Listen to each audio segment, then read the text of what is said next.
હાલો ते मां जन्म ॾिने में मोती है के अने ई कच्छ में थिया ॾियो रमज़ान महीने जी 5 तारीख़ जो असां मथां चिराग बुझी वियो। मौला अहिड़ा बाबा जहिड़ा मुफ़्ती हाणे असीं कॾहिं ॾिसतासीं ॿियो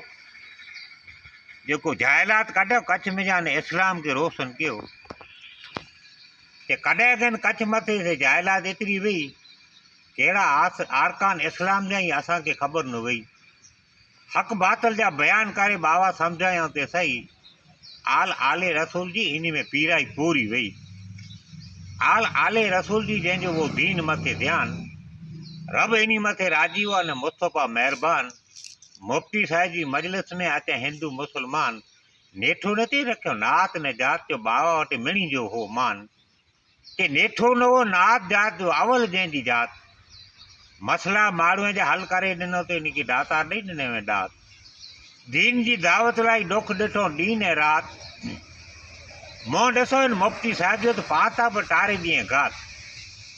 मों ॾिसो मुफ्ती साहिब जो पंहिंजा दुख थी वञे दूर दर्द कढी ॾिए दिलि में जा मटे मन जा पण सूर। मुफ्ती साहिब जी मजलिस में जॾहिं बयानु हुए भरपूर मौला अहिड़े मुफ्ती साहिब जी त अञा जग में आहे ज़रूर